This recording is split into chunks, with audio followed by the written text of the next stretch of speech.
Good morning, everyone. Thank you for being here. Please stand for the Pledge of Allegiance. I pledge allegiance.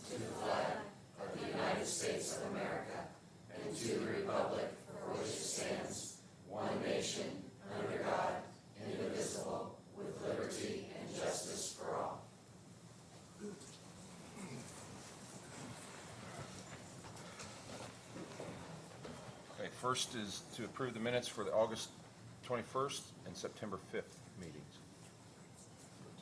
Second. All those in favor, aye. Aye. Legal issues, Mr. Clutter. Just two things real quickly. We've got a recommendation on the jail community corrections project from your project manager, executed, accepted by Commissioner Wolf. First is the amount of $112,270.21.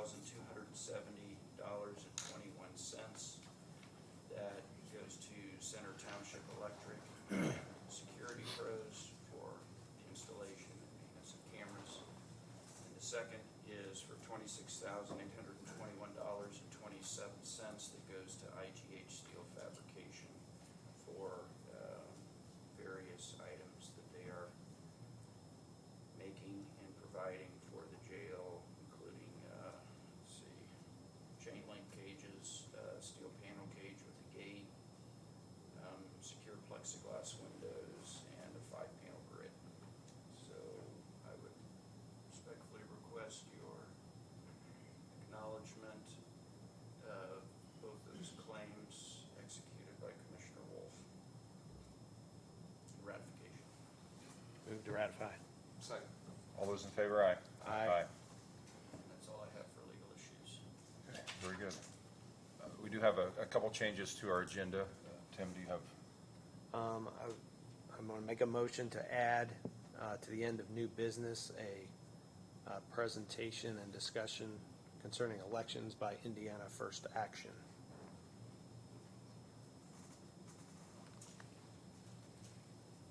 Do you have a second? Second. All those in favor, aye. Aye. Aye. Aye. The other thing on the agenda is that we're gonna change things just a little bit here.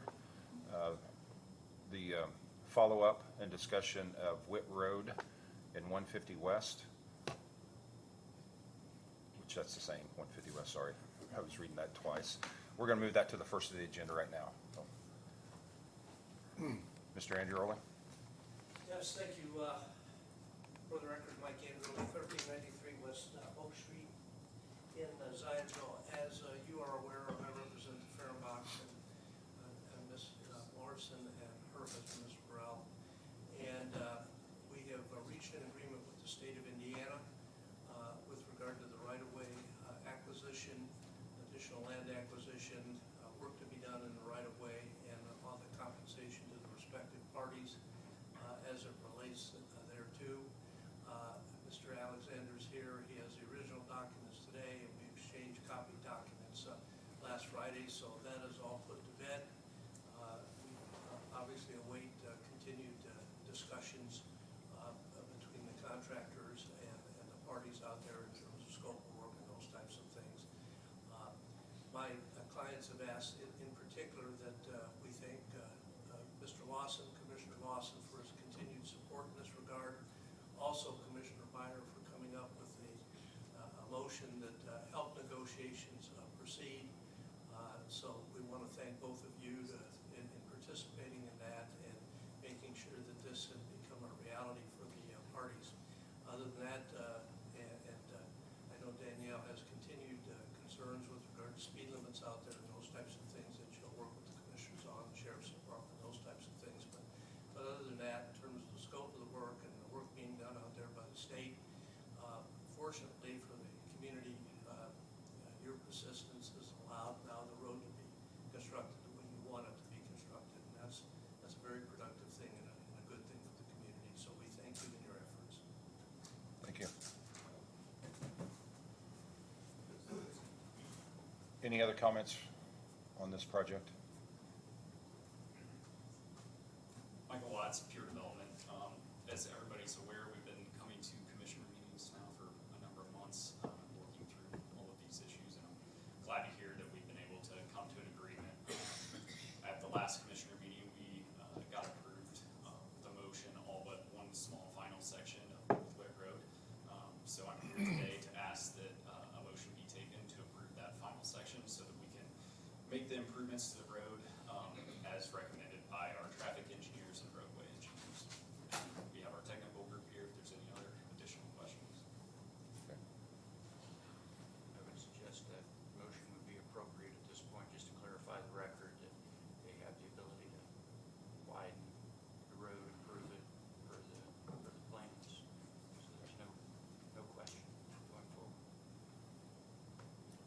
entertain a motion. I'll make a motion to approve reconstruction of Northwood Road, which is permit 2023-10053 from 450 North to State Road 47 in all areas not previously approved. And I would make that motion subject to the same conditions last time about any offers on temporary right-of-way that have not been accepted remain open so that those people have an opportunity to accept those offers. Second. All those in favor, aye. Aye. Thank you. And I'll ask one more time, any other comment on, as far as this project? All right, we'll move on. Go back to the top of the list, vehicle purchase agreement for the health department. Morning. Good morning, I'm Abby with the health department. I think you have the vehicle agreements in front of you, maybe you should. We're asking for 2 new vehicles for the environmental division.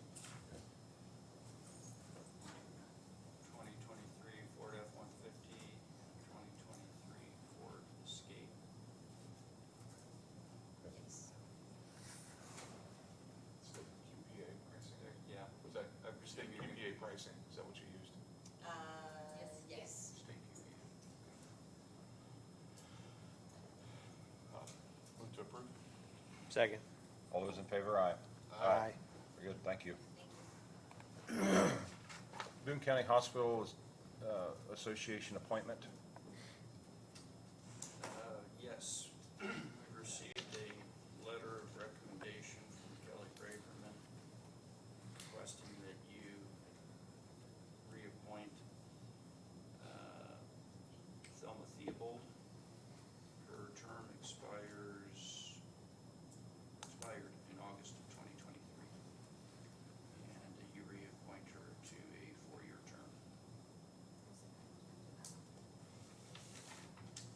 And those are both for the Hospital Association. And the second one is the Board of Trustees, appointing Russell Roberts, whose term expired in August of 23 for a 2-year term.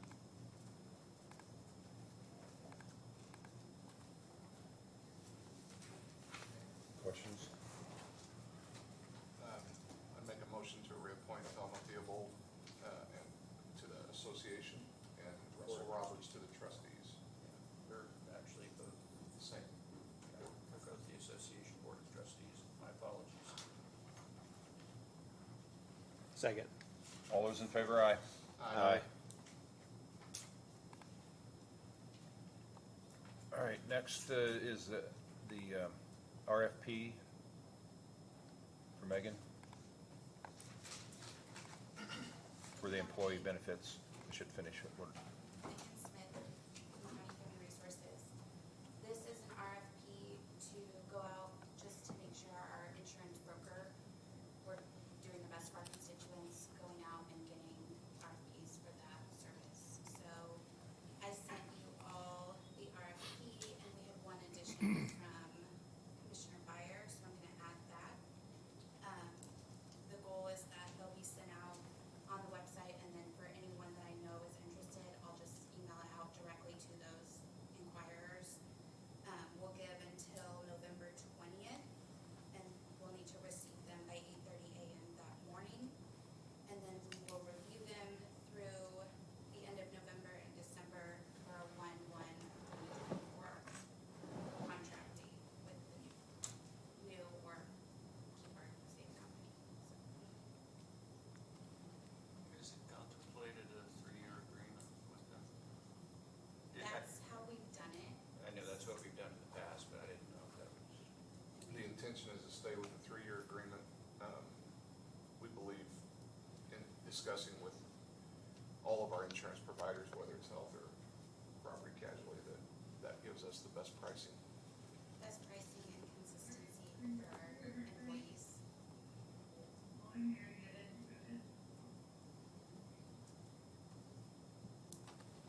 would suggest a motion to approve the RFP with Commissioner Byers' additions What's the release date? today. The You're gonna release send it date today? is today, Okay. and then make a motion that we release the RFP with the changes suggested by Commissioner Bice. Second. All those in favor, aye. Aye. Thank you. Next item is table. Okay. We'll leave Max off the list then. Move on to Nick Parr on CHA agreement for Bridge 139. Nick Parr, Boone County Highway Department. Bridge 139 is on County Road 875 West between Baseline Road and 100 South. It's been weight rated for a number of years and due for replacement. And this agreement is for the replacement, the design of the replacement of that bridge. And it was part of the RFP that was sent out late last fall. And we had held off into this one agreement, waiting on some costs of the other bridges that we had to go to letting this year to make sure we had enough revenue to start the design of this one. So we had budgeted the dollars, but have not spent the dollars yet. We're ready to move forward with getting this design agreement executed. I've reviewed, had some changes to their original agreement, which they accepted. I would request a motion to approve the agreement with CHA with one signature, President signing on behalf of the commissioners. Move to approve. Second. All those in favor, aye. Aye. All right, next on your list. The next item I had for approval was change orders number 1 and 2 for project 2023-03, which is microsurfacing. Both of these change orders are items that were added during construction. Striping that was not included in the original scope of the agreement. We were going to do a separate project for striping roads on our asphalt resurfacing roads and the microsurfacing roads. And due to the amount that we were able to get secured for striping, the cost, we determined was going to be a better bet going with this project, so we changed ordered the striping in. That's why there's two separate change orders for microsurfacing project. One is for the striping that was added to the microsurfacing, and the other was for striping and work that was done in addition to what was originally contracted with the Pavement Solutions, which was the contractor on this project. The total contract amount will be $863,541.80. Is part of the road preservation dollars that we had budgeted for 2023, and will be an additional request because of this, these change orders. Move to approve. Second. All those in favor, aye. Aye. Is that it for now? That's it for now. Okay. Great. Okay. Next on our agenda is one that you've changed, correct, Yes. Tim? Okay. With the, I'm sorry, Indiana First Action. Indiana for, I don't have it on my paper, so I cannot say the exact words, so it's open to them. Please. Would you allow me to hook up or? Yes.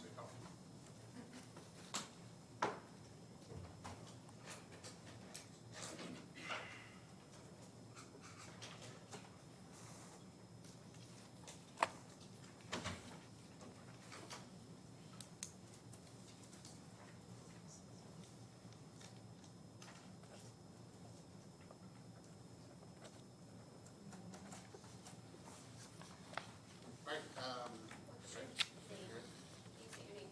Eric Kraus, Boone County West Side. So just shortly want to start off by talking about the election integrity paradox. What we advocate for is a return to paper ballot systems for voting. And the reason why we advocate for this is because the current methods that we use to vote in this state and across the country are paradoxical in nature. They are systems that avoid scrutiny. They are systems that are vulnerable. They are systems that are haphazardly implemented, and they are systems that lack ultimate accountability. And when we talk about systems that cannot be audited, in this state we use risk-limiting audits. Risk-limiting audits can only be done on paper ballot systems. All of the risk-limiting audits that are done, that have been done, are on paper ballot systems here, typically on absentee ballots.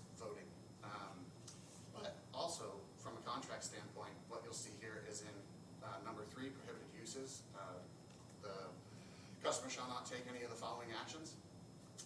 You're not allowed to look under the hood. You're not allowed to look at the source code. You're not allowed to look at how these systems actually function. And ultimately, you're not allowed to verify, did the will of the voters actually get represented in the result that was produced. Just to illustrate the systems that we use in the state, this is a system that is approved for use in the state. That is using Windows 2000 software. This is a software that was created in the year 1999. Its support was ended in 2005. Extended support was ended in 2010. Why are we allowed to use systems in this state to vote that are using expired software? How do we want to use systems that we don't even have the ability to prevent cyber attacks on, right? And this just kind of demonstrates the, I don't know what you want to call it, the irony of the statements of safe and secure elections when we get to use systems like this. Now, this is not the system that's used here in Boone County. This is a different system. However, it just stands to reason. This is cutting-edge technology according to our voting system technical oversight program, which manages all of our elections infrastructure in this state. It's run out of Ball State University in Muncie, Indiana. So we talked about how we're not allowed to audit, right? We're not allowed to check. What happens when it comes to being vulnerable? This is from the state's, the Secretary of State's strategic plan, both in 2017 and 2021, 4 years apart. And the first significant cyber vulnerability that the Secretary of State's office talks about is malicious cyber hacking and unauthorized access of voter registration system data, particularly by sophisticated domestic or overseas perpetrators. What does that mean? It means that these systems can be accessed by anywhere. If you want to commit a crime in an election, right now you don't have to come down here to this courthouse and fill out a bunch of ballots like, you know, anybody used to have to do, right? At this point, it can be done by anywhere, and nobody can really tell what's going on because we're not allowed to look under the hood. That goes back to the audit part. The other thing to note here is everybody says these systems are air-gapped and these systems are safe and secure. They're not connected to the internet, but cyber attacks aired at political parties, campaigns, and candidates. The voter registration system database mentioned in point number, letter A. Electronic poll books, we use those in this county. We use them in almost every county in Indiana now. And also election systems, election result reporting systems managed by the state and county election officials. This is from the Secretary of State's strategic plan, not ours, right? This isn't us talking. This isn't, you know, the folks that everybody kind of looks at with a little weird side-eye look, like, what are you talking about? This is from our leaders in government, right? Why would we allow this to happen? Why would we accept the use of these systems if this is coming from the folks that are actually supposed to manage and run our elections at the highest level? So we talked about the lack of auditability, the vulnerabilities that exist, as stated by the Secretary of State's office. Now we talk about haphazard implementation. These are two questions that come directly from the testing protocol in our state from VSTOP, which is who manages all the testing and certification of our elections equipment. And we're always told these systems are secure, they don't connect to the internet. They can't connect to the internet, is what they should say, but they don't. Does the voting system contain any built-in wireless capabilities such as Wi-Fi, Bluetooth, or cellular? This is a question straight from their certification protocol. If yes, are the wireless capabilities enabled? It stands to reason that anything that is enabled or disabled could be done so at any time from anywhere if it is an electronic system. Why would we allow this to exist with our most sacred right to vote? And the last piece that I don't actually have here is what happens when these vendors break the law. In 2018, ES&S broke several laws. They failed to preserve records for 22 months after the midterm elections. There were issues in at least 7 Indiana counties where they could not connect to the Omaha Service Center, basically, where people could not actually get logged in on the electronic poll book. They allowed people to vote without checking them into the poll book. Nobody said anything. In fact, ES&S got contract renewals. So when we talk about this paradoxical argument at the very start, why would we ever allow ourselves to use these systems that avoid scrutiny, that we know are vulnerable, that are haphazardly implemented, and we never hold them accountable anyways? And vote is worth to these vendors. This is it right here. You don't, what's it gonna take? If this doesn't take it, I'm sure that the next piece will. And I'm trying to move quickly, guys. I know I think I only have 5 or 10 minutes. But what Indiana First Action was able to do was to take the voter registration file and voter history file and essentially be able to determine what our voter participation percentage was across the entire state. But what we did was replicate the work of other national figures to find anomalies in the data that would support what we stated above in the paradox argument. And for this analysis, what we've plotted here is an estimated population based on the 2020 census, which is the black line. The amount of registered voters are on the red line, and you can see that in some instances there are more registered voters than there are estimated population. That's not the biggest argument that we want to really take away from here today, but it is noteworthy. And the last piece is from the 2020 election, how many ballots were cast at each age group. The proportion of ballots cast to the amount of registered voters at each age group, there are 83 age groups, ages 18 to 100, gives you a proportion of participation percentage at each age group, all 83 of them, right? This creates a key, modeling, if you want, of how much participation percentage at each age group that you can apply to any other county in the state. We use Johnson County, that's just south of Marion County, right? Maybe similar to Boone, interestingly enough. What it suggests is if you take the data from Johnson County and you take that participation percentage and you apply it against Boone County's registered voters, the modeled participation percentage is almost identical to the actual participation percentage. That's this county, right here. What you can see there is the sharp blue line is the actuals, the amount of actual ballots cast at each age group, all 83 of them. And the very faint blue line that you can see there, because we were trying to be a little transparent, was the modeled ballots if you took Johnson County's percentages. Does anybody think that that's odd, that it's this perfect? The correlation coefficient is 0.997. A perfect correlation is 1. It's not one county, though. We can do the same for Hendricks County. Maybe similar again to Johnson County. How about Bloomington? A little bit different, but not much. Again, what's it going to take when we start to see some very interesting data results against some of the other things that we mentioned in our inability to audit, the haphazard implementations, the vulnerabilities, everything else? We did this for 25 counties in the state. And we did it for small counties, large counties, red counties, blue counties, right? Pick a different demographic, and we tried to model it. The other thing that we also included in this analysis was every single different voting vendor that is approved for use in the state. And they all show the same thing. The similarities are ironic. How is that possible? And really, the question that you have to ask yourselves is, are humans capable of producing this result? Are we so good at what we do when it comes to running elections? And not necessarily from the state side. Let's talk about the party side. Are we so good at turning out voters in equal proportions across every single age group? We're this good at it? Why even have elections if we're really this good at it?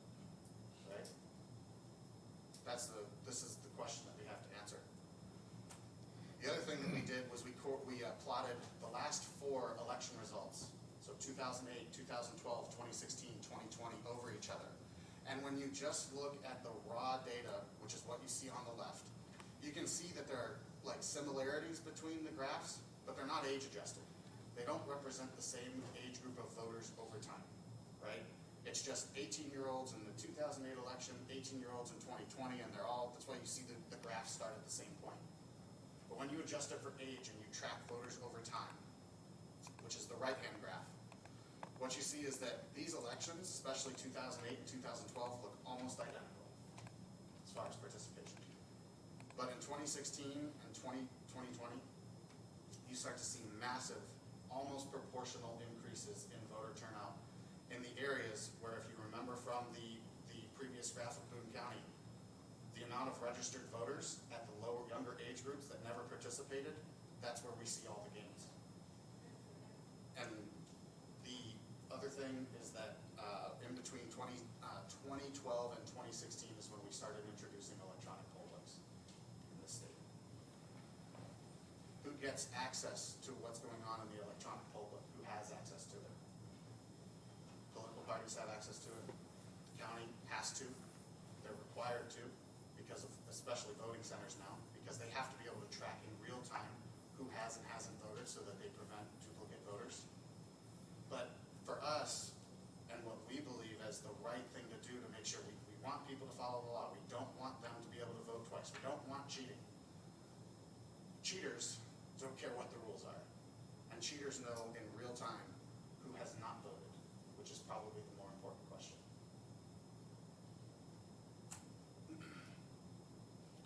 We see the same thing in other counties too, not just Boone. We did the same for election overlay analysis for all of the same 25 counties that we did the original analysis on, and they all look like this. So ultimately, at the end of the day, what is our vote worth? And are we willing to accept the so-called convenience of these electronic voting systems when we see results like this and we understand the inherent risks that come with them, right? Or, and let me actually add on to that, when we have these risks, it leads to doubt in the ultimate result. And unfortunately, especially in a county like this, other than absentee ballots, we aren't really able to produce a physical record of the vote. And we may say there is arguments that the VVPAT, which is Voter Verified Paper Audit Trail, is a paper ballot. The federal government says they're not. You're prohibited from spending federal dollars on voter verifiable paper audit trail systems because they do not consider them to be physical records of an election. But in this state, we've decided that they are. So what we advocate for is a return to paper ballots that are counted here, not on a thumb drive, not on a system, physical records of election results, so that anybody that wants to dispute an election can actually have the records and count them for themselves. And until we get there, I don't know how we repair the divide that exists just because we can't trust the systems that we use. And that's it. Any questions? One question I thought of is, currently, when you go in to vote, they take your ID and then that's recorded. Would that be the same kind of system to make sure that someone can't go on a paper ballot going from one place to another, so that it's all there, so that I can't walk out of this one and go to the next one and do the same thing on a paper ballot? Is that? If you were to eliminate voting centers, which is something that we're nonpartisan, but the Republican National Committee just unanimously passed a proposal to eliminate voting centers. Voting centers are the reason that we require electronic poll books, because you have to have real-time information of who has voted at one place so they don't run over to the city hall and vote over there, right? If you have paper poll books with assigned polling places with an ID, when I moved back here back in 2012, I had an ID and I had my name on a paper poll book. And if I went to the wrong polling location, I couldn't vote. I had to go to my right polling location. Right. And that's how you prevent the ability to go vote somewhere else. But again, as a matter of convenience, putting these voting centers into place, and we're not trying to disenfranchise anybody from voting, but the risks associated, what was the top risk that the Secretary of State laid out in their strategic plan was the attacks on poll books. Poll books have to be connected to an internet source at the voting location. So yes, we would advocate, if you're, no matter what, paper ballots, period, so that we can count the results. But if we really wanted to go the most secure route, you'd also eliminate voting centers and electronic poll books. Still use the ID though. It's always important. Okay, well, that's what I was wondering, so that, Yeah, like you said, the cheaters always find a way to get through things, and so. at least if you do the paper and you do the paper poll books in-house, they have to commit the crime right there. They can't be committed from thousands of miles away. Go ahead. I'm sorry. So, you said that there are counties using the old system that is just every county has, should have their voting system listed. That was a Hart Intercivic machine there. So I don't know, they have different product lines, right? It's not really, we haven't gone down to the level of saying which counties use that specific system. It's not used here in Boone. Boone uses Microvote. That's a Hart machine. That just speaks more to the narrative of, we're always told, just listen to us. We know what we're doing, safe and secure. They allow that. Why should we listen to anything else? So, and I'm trying to understand Sure. where you think the entrance to the system is for somebody to put in corrupt data. So if you put in corrupt data into the system prior to the creation of the poll book, it's not gonna matter whether it's paper or electronic. If it's done on the paper poll books, I would disagree, but yes, in an electronic poll book setting, absolutely. Now, the interesting, I don't wanna get too far into the weeds here, but at some point you would think that results off the machines match results from poll books, and that's not the case. In fact, what the counties report and what's reported on the Secretary of State's website differ in most cases. Small amounts, hundreds of votes maybe, but they're still different. Why don't those systems true up? And there really is no way to completely protect an electronic system. They're hacking fridges now, for crying out loud, right? Like, you can do it through a thumb drive. If there is a convention every year, IT convention in Las Vegas, where they actually have a voting booth, like a voting center area, that they bring all of these voting machines and they ask people to hack these machines. And in most cases, 10-year-old kids are hacking them in 2 minutes. They're able to pull apart they're able to lift one area from a weird angle and you can insert a thumb drive. I mean, it doesn't, there are so many points of attack. How do you defend them all? I don't disagree with what you're saying. Sure. As far as that goes, that's not what I'm trying to get at. But if we're talking about a voter list, that has to be hacked in the internal system That would be for it to be changed. I mean, because the download to an electronic book is gonna come off of our system. Correct. There was, so you're talking about the statewide voter registration system at that point, which is the SVRS. Yeah. And we already know that in 2020, the SolarWinds breach, where the federal government system was breached during the supply chain, right? Okay. And they had access to whatever they wanted. But also, and I don't have, I'm gonna go off of memory here, but if you guys would like, I can certainly send you an email with this. There were multiple attempts to breach this statewide voter registration system in Indiana, and a few of them were successful. And that's coming, we can go find that and provide that to you guys. But interestingly enough, the state got sued several years ago by Tom Fitton with Judicial Watch to clean up the voter rolls. The Secretary of State decided that in order to clean up the voter rolls with all of these ineligible or deceased voters or voters that had moved away, they would mail out postcards to the addresses and you had to fill it out if those people no longer lived there, right? They cleaned up the voter, and what you see in the SVRS, which we had a copy of it, voter rolls dropped, and a few months later, they're right back up to the levels that they were. Now, that could just be massive voter registration harvesting efforts to pump the rolls back up to where they were. But if it can be done where we eliminate several 100,000 voters off of the rolls because they're no longer eligible, and that gets reinflated right back up to the levels that were previously seen, how secure are they?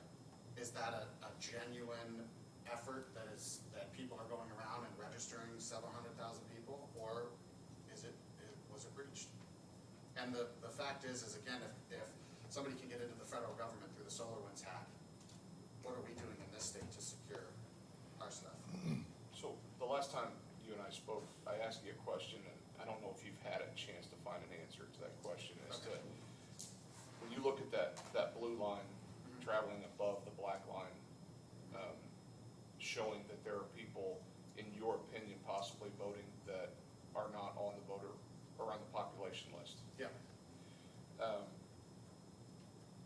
that cleanup effort to eliminate ineligible voters, has there been a record of how many of those, or a percentage of those that are actually showing votes taken? I don't know. Okay. Yeah. What we had originally focused on was where the registration amount exceeded the estimated population, but that is also an estimate. And that's the hard part about the census, is it's not perfect. It is as close to perfect as we can get it, right? But at no point did the blue line, which were the actual amount of voters that voted, exceed the estimated population. Just the red line, where it was over-registered. But our systems within our local health departments are getting much more sophisticated now with tracking death records and so on and so forth. Sure. It seems like we should be able to find that out, you know what I mean? Yeah, we did, when we did actually do a canvass of Hamilton County, we did find voters in 2020 where they voted early, they were counted, they were unfortunately deceased prior to the election. We didn't hand those off. It was a matter of timing, you know, where the county not updating their system as fast as they probably could. I'm not saying that they did anything wrong, but there were some voters, there is the possibility that a voter that is ineligible can cast a vote, can have that vote counted before they are removed from the election. Yeah, that's a pretty rare case. I mean, somebody Yeah. casts an early vote and then dies before the Right. primary or the general. That's a pretty rare thing, but I'm talking more in the sense of people not removed from the voter rolls, maybe for, as we've seen in other, other parts of the country, possibly for years after they've deceased. In this state, in order to have yourself removed from the voter roll, you have to do it yourself. Okay, And so if you move and you don't remove yourself from the voter roll, you stay there. gotcha. Does that present an opportunity for somebody to request an absentee ballot in your name? Yes. They do have to have certain requirements. I do believe that, I don't know if a photo ID copy is required now or if it was required before to request an absentee ballot, or if it was the last four of the social or the driver's license, can't remember. But ultimately, if an ineligible voter is on the roll, it is an opportunity to disenfranchise another vote if that vote is cast. And again, there's always, at no point is there a silver bullet, right? Paper ballot systems come with their own, you have to, there's probably a little bit more validation work involved, ensuring things stay clean. But at the end of the day, there are physical records that can be produced that says, here's the outcome of the election. And again, we argue that if we're all involved and we all participate, if somebody wants to commit a crime, at least you're forcing them to do it locally. Those are felonies, right? Right now, they can be done from basically anywhere if they can get in. And the fact is that they can get in. And some systems are harder and some systems are easier. Do we want to accept the risk? And just one final question I got. Mr. Bookwalter was here two weeks ago, I think. Yeah, and I asked him this question too, because he mentioned that there were several counties across the country that have gone to paper ballots. And the question is there what's the trend for changes in participation in voting when you switch from electronic to paper ballots? It's a good question. There are counties in Missouri and Arkansas that are moving over to paper ballot systems, getting away from there. Missouri is actually the one that did the analysis of the hand count model, like how much time does it actually take to count by hand. Ironically, we did this 20, 30 years ago, right? We did it then. There's no reason to say we shouldn't be able to do it now, but I don't know. I think that if anything, voter participation might be affected by the elimination of voting centers, the convenience of voting, but again, you're introducing inherent risk when you introduce. Well, that's more the question. I mean, that's you. But there's a balance. Balancing risk, right? And that's what we're talking about. And so, I think it'd be an interesting study to do to say, in these counties that have switched back to paper ballots, what is the trend? What is it? Is it causing a 5% reduction in voters? Is it causing a 45% reduction in voters? Sure. You know? We can certainly look at it as the next election cycle comes up and through. We would also prefer that we don't use electronic systems in the next election cycle, right? I mean, there's a real timing aspect of this when we look at the vitriolic almost kind of behavior that you see across the country when it comes to elections results, right? You know, that should factor into this equation too. How much do we actually want to sit here and say, let's drive our participation not just in going to the ballot box and voting, but participating in the results process as well. And genuinely coming together, setting aside our philosophical differences on what we believe we should spend our money on and everything else, and saying, this is how we govern ourselves, right? And we believe in the result. And, you know, my next door neighbor can shake my hand even though we disagree. One of us loses, one of us wins, if we want to call it that. But at the end of the day, we believe in the result. And it's back to what the promise of this country was when it was founded, right? That we had a say and we were in control. So, one more comment and question is that your goal is to change the whole state of Indiana to go this direction, the whole nation, basically. We would like to see that, yes. But you get to do it one county at a time. Yes. So if you, in the next process, if you're able to do this, if you get half the counties, let's say in Indiana, then the next step is the rest of them, or a little bit at a time, however you can do to prove to people that this is a good system to go to. Yep. And to go back to the old style, and I don't mean that in a bad way by any means, of getting back to that. We'd like to see one, and then we'd like to see a second, and then we'd like to see all 92, or is it 92 or 93 counties in the state? 92. So that's what we'd like to see. This is a state where it's been, you know, so-called the leader of the movement towards voting systems and election systems. They like to be the first to report in the nation, and that comes at that sacrifices the ability to be right most of the time, right? Speed comes with a cost. But yes, we'd like to see one. We'd like to see one county stand for the first time and say, we're going to put the legitimate, correct results ahead of convenience, and we will figure out a way to do that so that we don't want to disenfranchise. That's Right. not what we're asking, right? We want every person that's eligible to vote, right? But we also need to do so in a way that doesn't compromise the security and the legitimate results of elections. And right now, we can't sit here and definitively say that. And if we asked for results to be produced right now, they'd give it to us on a stick. They would not give us ballots. Count. Who can count? Who wants to open up a thumb drive and count the ballots? Who can? Nobody can. You gotta stick it in a computer and then it tells you what it is, right? How can we believe that? I want, you know, this isn't, again, I think we all want the right outcome. We want to be able to participate. We want to be able to see. We want to be able to believe. But how can you do that with a thumb drive? Or whatever they use now. They might not even use thumb drives. It might be SD cards. I don't know. Right? But that's it. So I appreciate your guys' time. Thank you so much. Thank you, everybody else. Tim, do you have a question?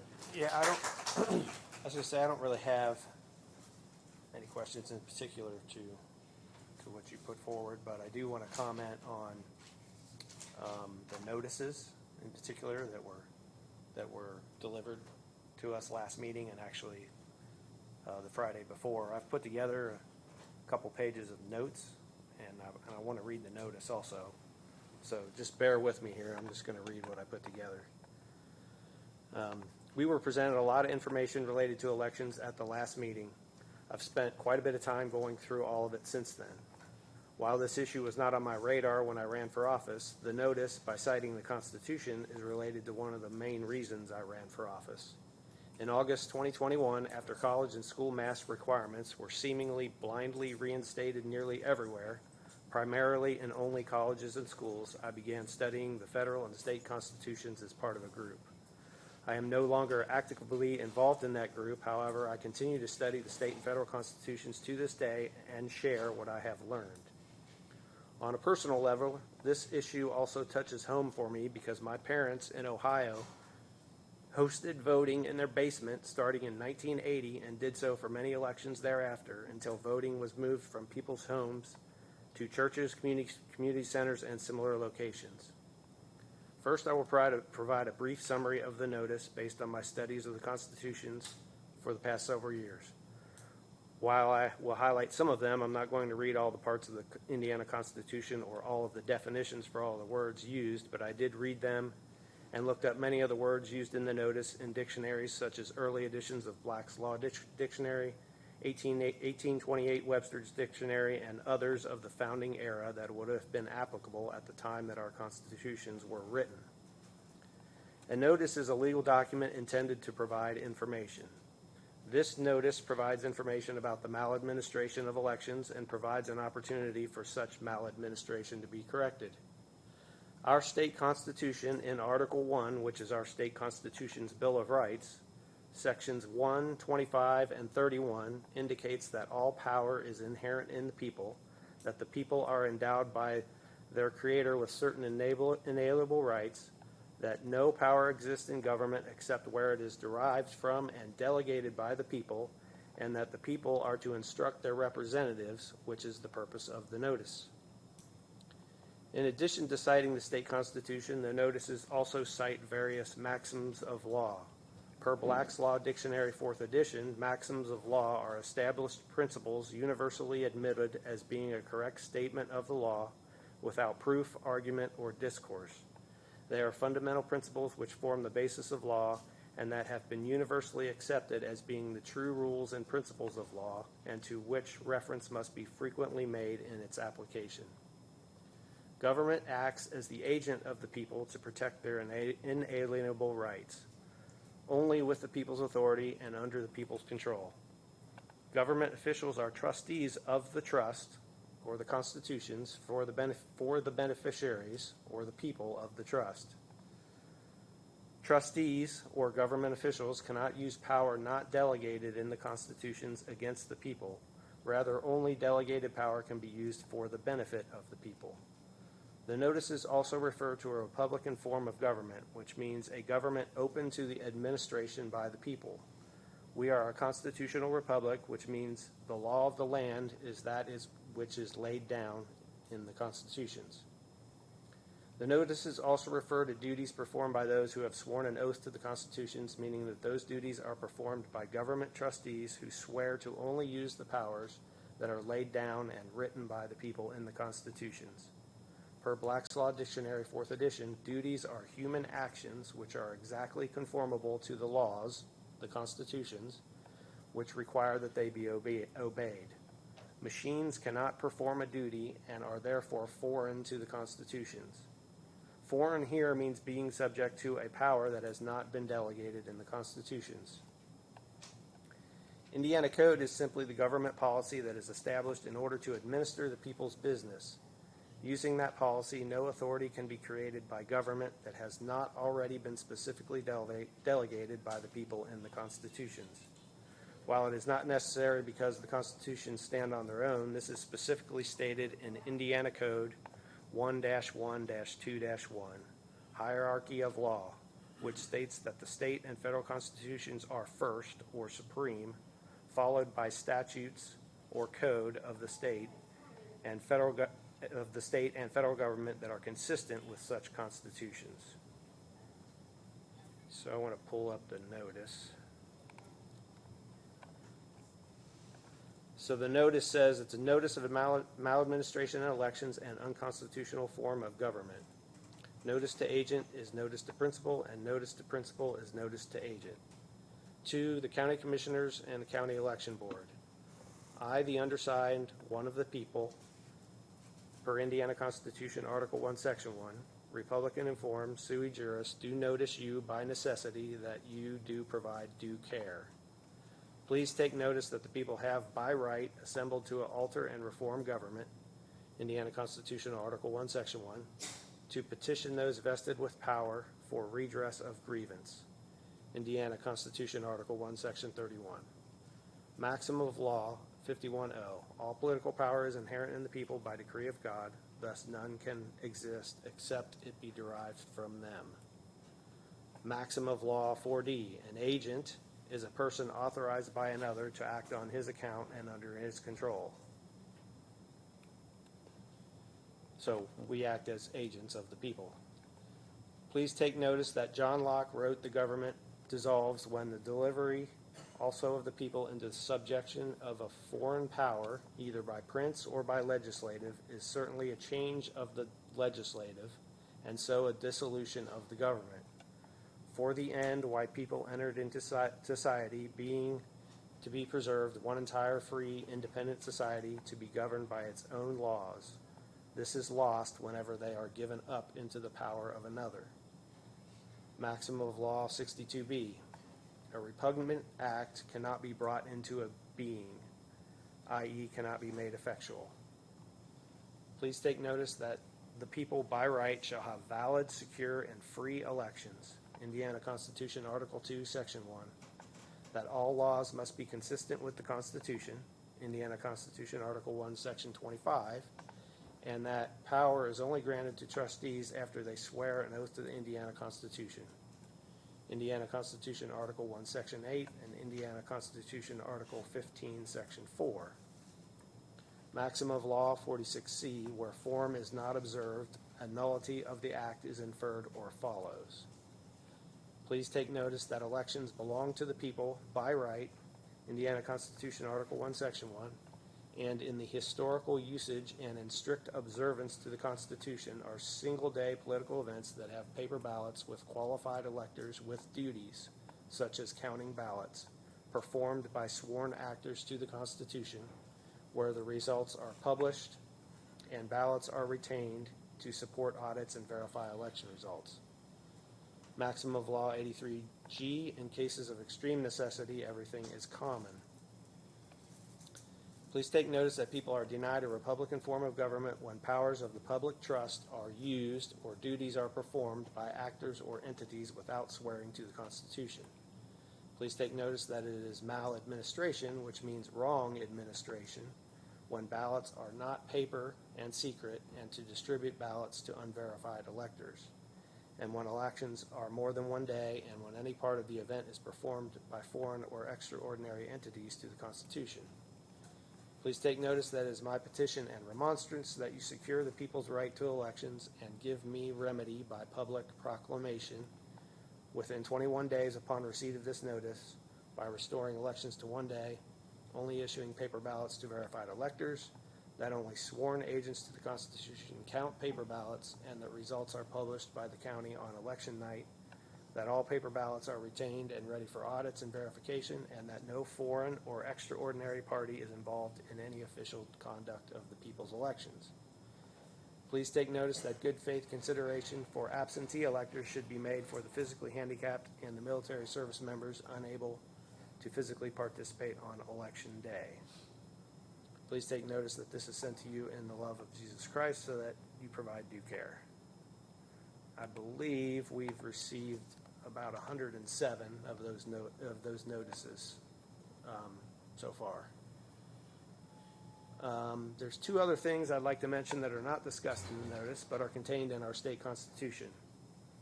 Article 2, Suffrage and Election, Section 1 states all elections shall be free and equal.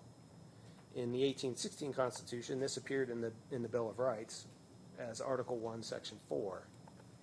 Free is defined as subject only to fixed laws, or the constitutions, made by consent and to a regular administration of such laws. Or free is also known as open or unencumbered. In other words, free from interference, free from maladministration, free from improper influence or conduct, public, not hidden, exposed to view. Article 2, which is also under the suffrage and election in the Constitution, Section 13 states all elections by the people shall be by ballot. Ballot is defined in those dictionaries that I mentioned as a ticket or written vote. So, number one, it states that all elections are by the people and they're to be by ballot. That's what our Constitution requires. Everything that was just discussed has nothing to do with political parties. This is not a partisan issue. However, as was mentioned in the last meeting, the Republican National Committee, or the RNC, recently passed a resolution urging a return to excellence in American voting and elections. Some of the main points of note in that resolution are the RNC opposes voting manipulation schemes and a return to the functional and historic balloting and polling experience that Americans understand, appreciate, and love. The RNC recognizes that the integrity of our voting and election administration is critical and foundational to maintaining a civil and decent society, decentralized from a federal government as the founders intended. RNC supports counties and states that are willing and able to competently and efficiently implement voting procedures that do not require the use of machines, and those that implement full, transparent hand counting procedures that are planned, timely, fully observable by the public, and fully auditable. The RNC calls on all Republican officials to defend the historic practice of geographically defined and assigned precinct, ward, and localized polling places for means of balloting and tabulating paper ballots by geographic unit. In other words, no vote centers. One other note, at the 2022 Republican State Convention, paper ballots were used, and they were used in 5 rounds of voting.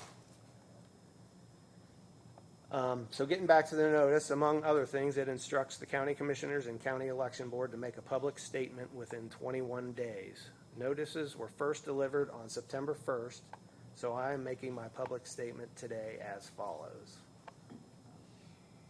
I fully support everything that the notice instructs us to do, namely that except for good faith consideration for absentee electors for the physically handicapped and military service members who are unable to physically participate on election day, the people's elections are to be restored to 1 day on paper ballots to verified electors, be hand counted and results published on election night, and be performed without the use of any machines at all, including e-poll bucks or the involvement of any other foreign or extraordinary party.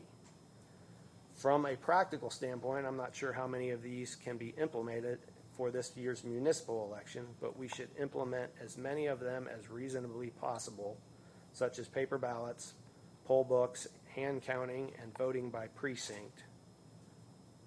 In other words, no vote centers. With the early voting dates already being published, trying to adjust dates may create confusion. There's just one other comment I want to make, and then I'm done. There's a county election board hearing. I don't know if you guys want to say anything else today, but there's a county election board hearing on an unrelated matter this Friday, which is 21 days from September 1st, the day the first notices were delivered. So the county election board may wish to make a public statement at that time.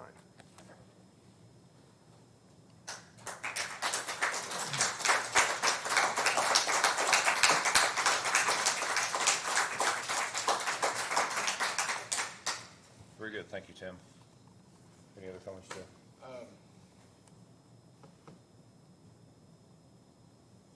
No, not at this time, I don't think. I do tend to agree, Tim, that logistically there's an issue here, if something were decided to be done. So, I think it's gonna take some time and some study to make any changes. With that, I would say that, I feel there's a lot of evidence here to discuss, and I think we've got a lot of work to do to find a path forward. That would be my statement for today.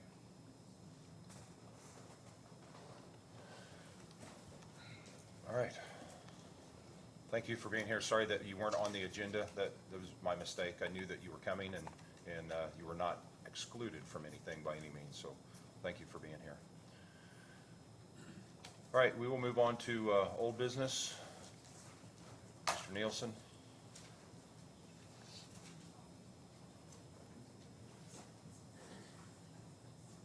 I guess it's really not old business, it's always new information that you're giving us, so I don't want. Thank you, sir. Good morning, Mike Nielsen, project manager. Just a quick update on 3 projects that have been assigned to me. Let's talk about the Justice Center project first. We're 133 days from a safety perspective without a recordable incident, which was awesome. We reduced the drive lane down to one lane to deal with the cranes and the 40,000 slabs that were being delivered last week. We didn't have any issues there from a safety standpoint. We continue our daily and weekly safety meetings on site. The precast floors in B were completed, and we limited access to that particular area because of the crane, the very large crane that was there delivering those. We'll do the same thing when the prefab walls start to come in over the next 2 weeks as well. Just a small issue that we ran into, we're still working, trying to get the aqua swirl site where all the stormwater drains into up and going. We have one hole there, we put the dewatering equipment back in, but because of the water level in the county, we're just having a hard time getting that water level down right now. But we continue to work on that. A few milestones that we accomplished this week. Precast floors are in the new community corrections building. Underground plumbing in Building A, which is the Sheriff's Administration, was completed and the floors have been poured. The interior walls are being constructed as well before we put the slabs on top of Building A. Building E, we're well ahead of schedule now, and the walls are being constructed via the masons internally there. Mock-ups, the commissioners were out there last week on site, approved and signed off on the mock-ups for the masonry, so we can get all those particular items on order. And if you look at some of the pictures that I've sent to the commissioners, you'll be able to still see that we started to backfill now around both Building A and Building B. We continue to work on the masonry walls in all of the interior buildings and continuing a scope review. Logistically, our logistics plan was approved by the Sheriff's Command Staff. We're finalizing with the contractors to build new cages. That's what was approved this morning in your meeting, so we can basically stop the holding and booking process in that particular area, move them back to a secured cell. You have to have some place to deal with all of the equipment that they house for the inmates and those types of things, so we're building steel cages downstairs in their basement in order to take care of that. The next logistics meeting with the Sheriff's Office is September 28th. TCP, Time Clock Plus, you'll be hearing from me. I just got involved. I never saw the original contract. I wasn't in this position 3 years ago. To see that, you guys will be getting a copy of the contract for Bob's review to be able to see if it's got a 30-day out clause in there. I highly recommend that we do that. We are up on the TCP contract, which I found out last week on October 22nd. So we'll be dealing with that. We're currently working on phase 2, which is the integration to Simon. We're getting closer and closer every day. We're going to be working with the auditor's office to get that integration at least tested with 2 or 3 departments in the county. We're working on the new overtime and flex time module with TCP.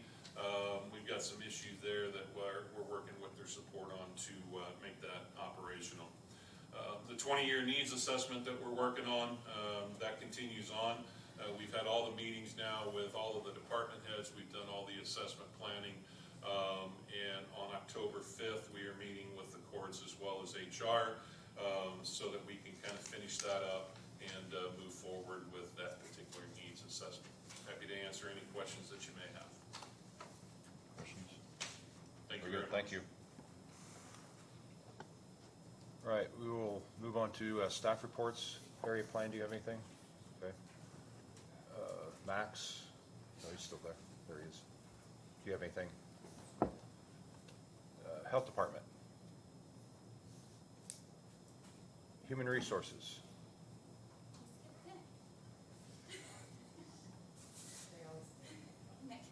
Human Resources. I just wanted to bring up that I talked to our broker on Friday, and we should be receiving our stop loss quote today. And those expire about 7 days after you receive them, so it'll expire on the 25th. I have not seen it yet, but I'm just asking if you guys feel comfortable. We have an insurance committee meeting on the 25th, so if we do get it today and that's when it expires, if we can maybe have Jeff sign it, if the insurance committee feels that it's a good deal with stop loss, and you guys could ratify it at your next meeting. Any problems with that? Just a motion to authorize Jeff to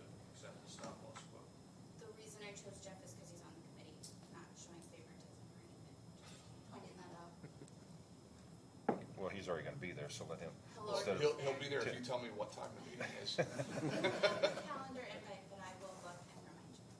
Absolutely. All right, entertain a motion. Move to approve. Second. All those in favor, aye. Aye. Thank you. IT, anything? And back to Nick, Mr. Parr.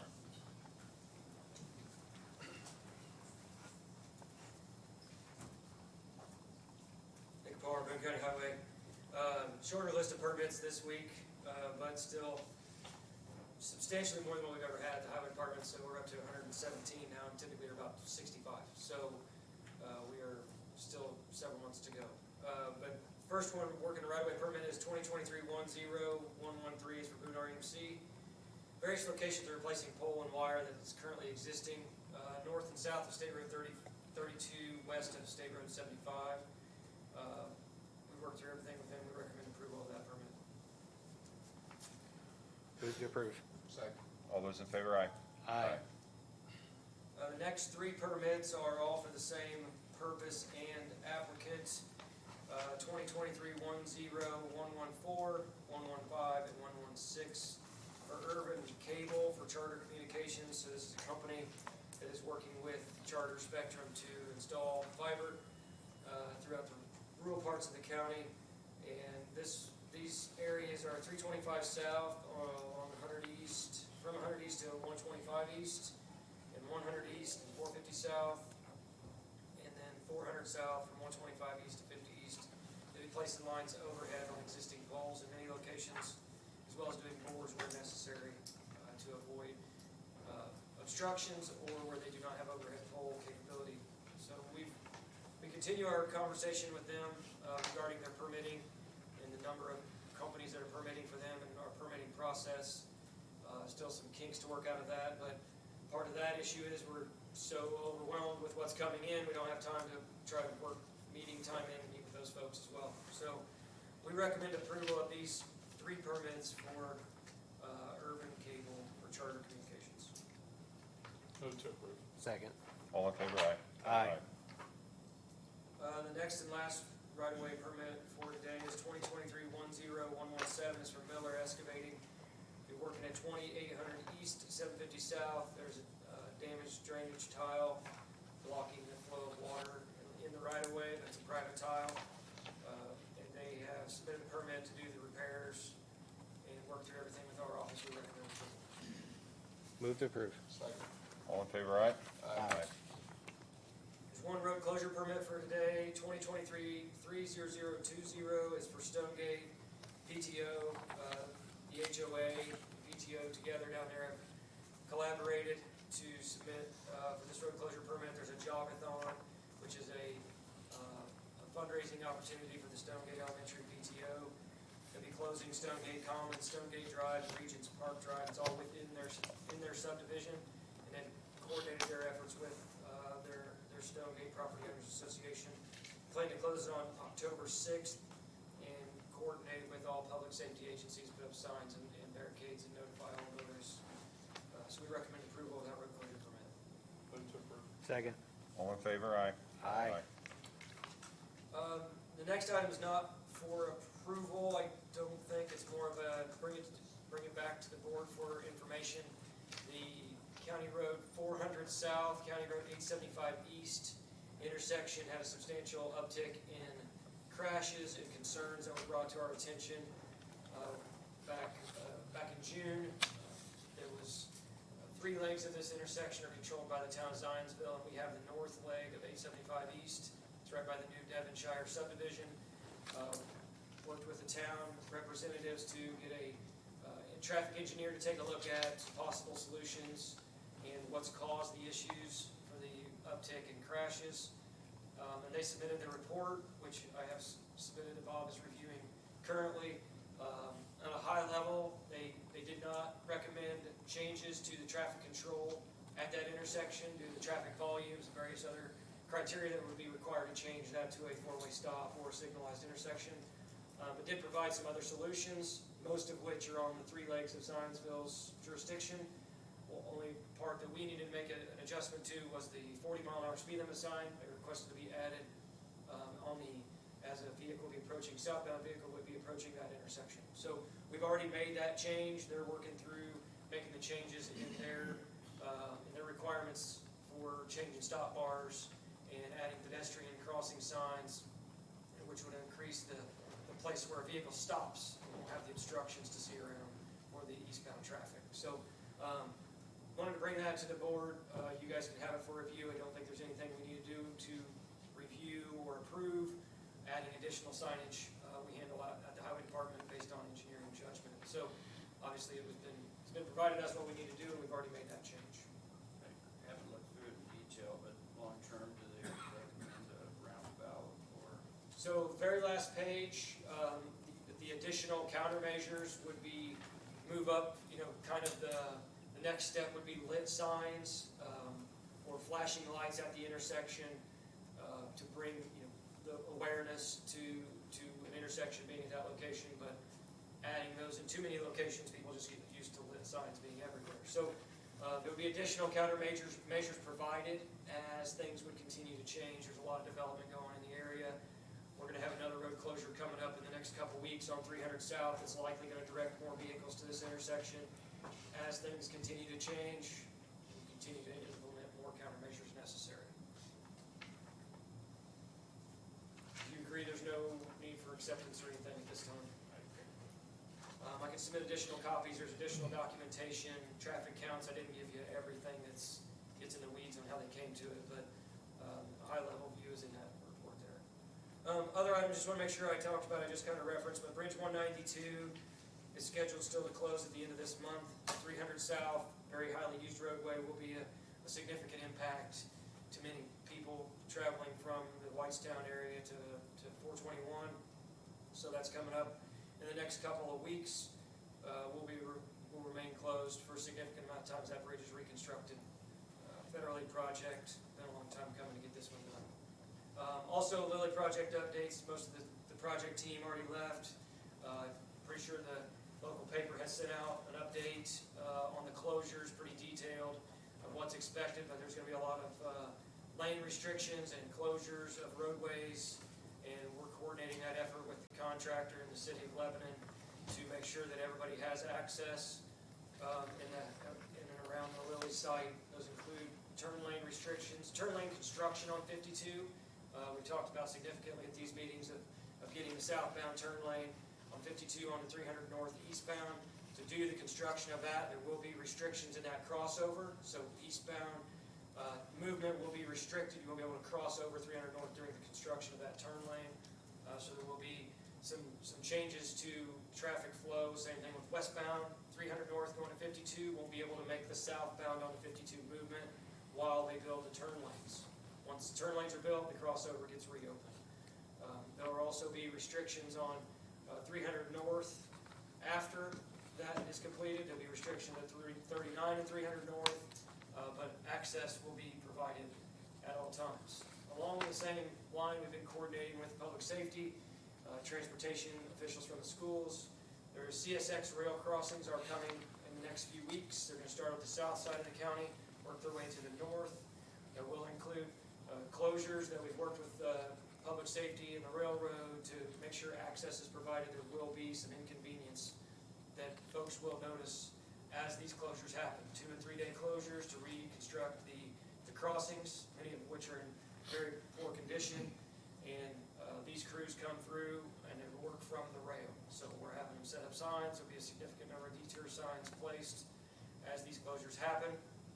These closures also include State Road 39 and State Road 47 at 2 different times.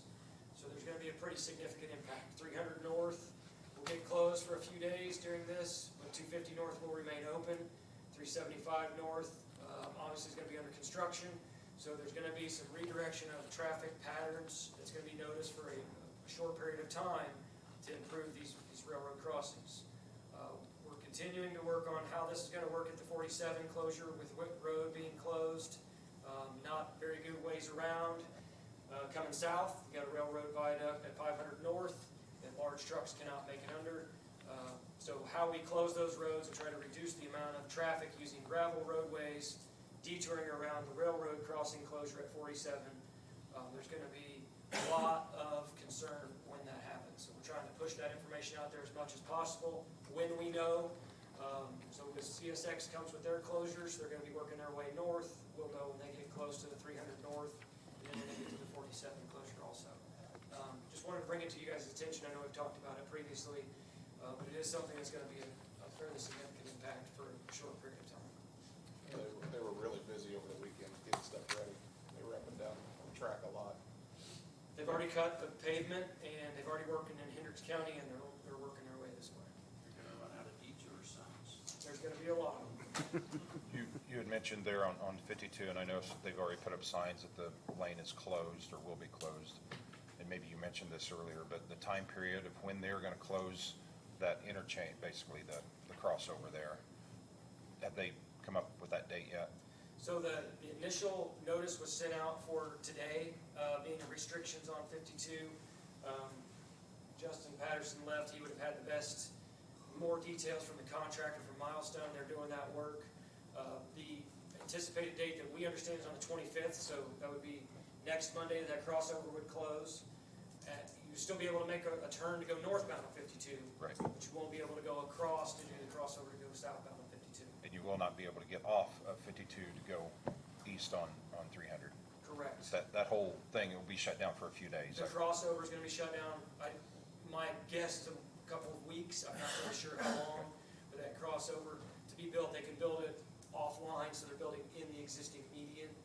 So it just makes it where they can't have that open where vehicles are crossing there. Okay, all right, very good. That it? That's it. Thank you. Elected officials, anyone? Before we move on to document signing, public comment.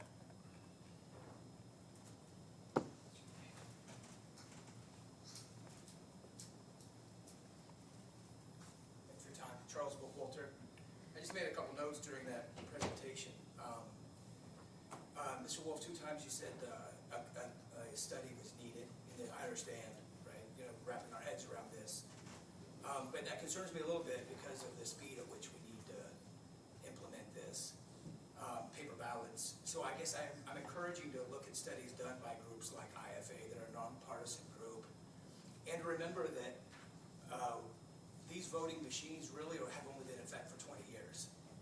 So this is really only since the early 2000s. So we have spent more time doing elections with paper ballots and single-day voting than we have with voting machines. So I want to make sure that we're all on the same page with that.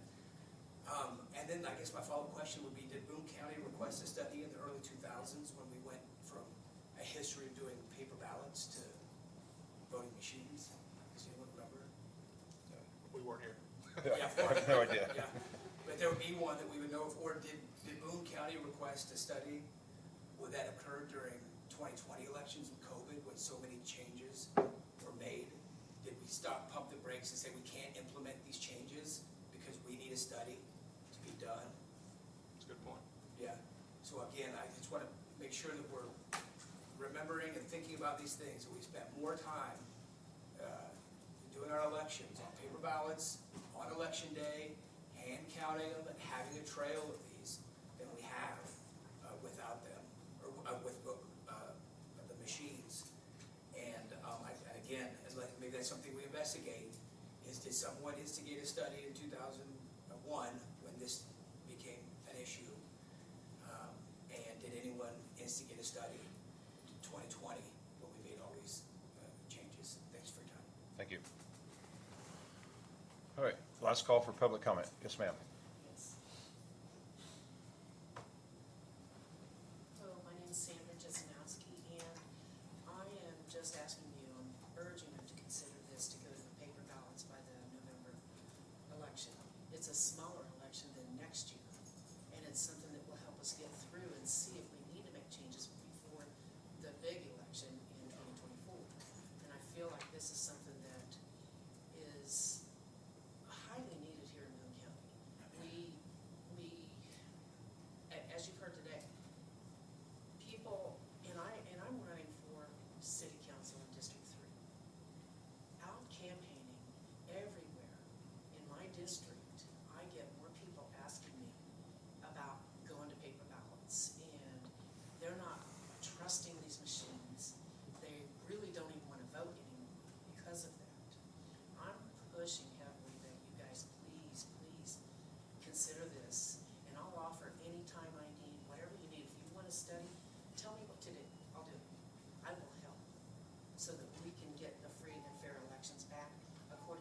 Constitution according to what the people want. That's all I can say. Thank you. Anyone else?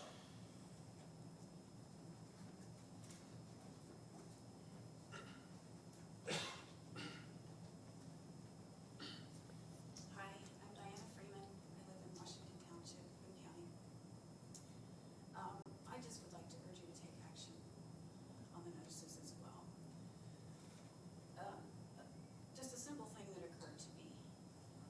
If, and it's a question I've asked many people, if you knew that that your bank was conducting its business and affairs the way we are conducting elections electronically, would that be acceptable?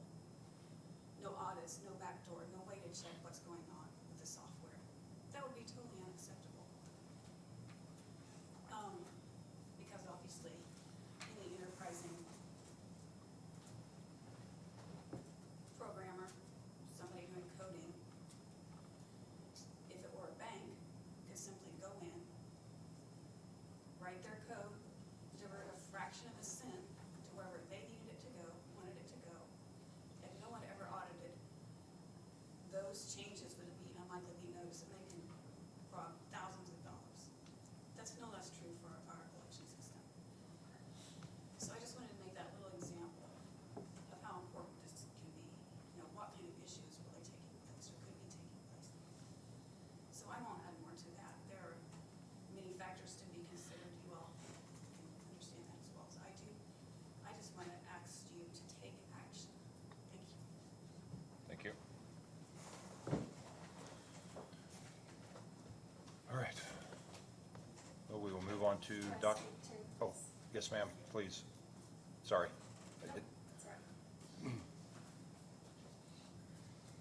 My name is Joyce Lytle. I'm resident of Scienceville. Again, about the paper ballots, I'd like to make some comments. I've been following a great deal of the research that's been done across the nation on the problems with electronic voting machines. I don't know, some of you may have already seen the work that an attorney DePerno did in Michigan. Some of the issues obviously across Arizona and Georgia. And there's significant evidence that they can be hacked, they can be misused, even so the electronic voting is a serious problem. I have voted diligently for many years, more than I'd like to count.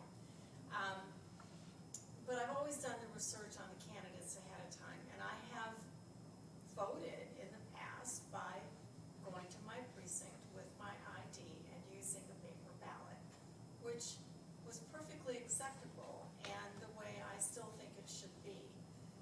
But I would like you, I know some of the research that's been done in the past since the 2020 election, it's out there on the internet. I don't believe everything I see on the internet, but at the same time, I am painfully disenfranchised with voting. I honestly do not believe that my vote counts in Boone County because I don't have any confidence in it. And, until we can get back to paper ballots where any one of us could actually see the results, I don't think we're moving forward in the right direction. So I too really encourage you to act speedily on this. Thank you. Thank you.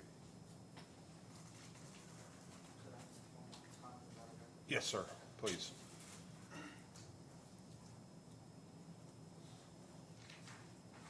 So I wanted to, Eric Kraus again, just in case, just to expand a little bit on that. It's not just important to have the paper ballots themselves, it's important to hand count. The machines that were used at the convention, they were paper ballots that were fed into a machine that tabulated the results. Paper ballots are great, paper ballots is step one, it's the physical record, we can audit, we can validate. But we also need to be mindful of counting them by hand and not using machines to count.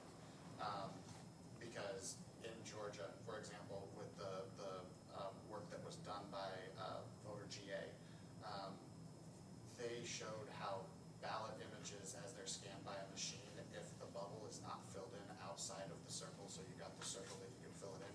If you fill it in anywhere within that bubble, if you don't go outside of it, in less than a millisecond, that image can be changed where that mark can be moved based with software coding by a tabulator, right? And so it's important to have the paper ballots themselves. It's also important to count them by hand. We can probably find a way to use some sort of tallying machine if we really want to, although I would advise against it just for the sake of time. But if we're gonna use any type of machine counting, there has to be audits done of those machine counts at all times. You know, by hand, you audit 10% of the stacks or whatever it is, right? Just because it does not surprise me that there are multitudes of ways for people who are creative with software can cheat, right?